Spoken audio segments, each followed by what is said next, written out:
Pag-hit-hit solvents ang pila ka pamatanon sa kilid sa Negros Occidental Capital Lagoon. Nakuha sa video. Yaring balita ang aton gitutukan.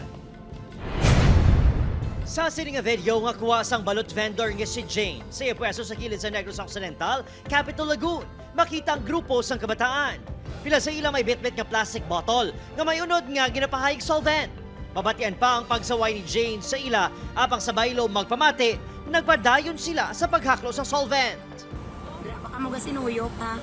Ginatrepingan ko bala nila kada hapon, ginakatuan ko nila sa baligyaan, nasinggitan ko nila kung ano-ano. Tapos ko na video, ang mga bayi, nagdalaman sa mga padayaw na gid sila, dira na gid sila sa tubang ga suyop.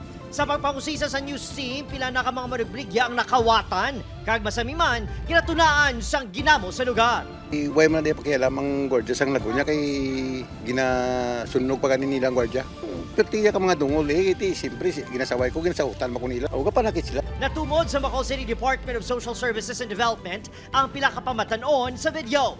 Kanaman sa ila, ang makapila na kuno ka beses nga rescue apang nagabalik gihapon sa dalan. Balik-balik sa issue na rescue na lang yung butang sa institution na kuha natin temporarily no ang custody ng kabata. Challenge natin isang ila ginikanan dira man gatinir kalabanan sa street. Mga gabalik-balik lang no kaysa makuha sang ginikanan balik naman. Kadako sang obligasyon sa mga ginikanan. Tutukan sang PRO-NIR sitwasyon sa Capital Lagoon. Ilabi na nga ginakabig ini nga tourist spot sa probinsya. Ang tawag ta sini sa mga bata nga ni is children at risk ni sila or car. There should be an intervention coming from the community. Ginpahamtang sa youth homes ang DSSD ang mga pamatanon.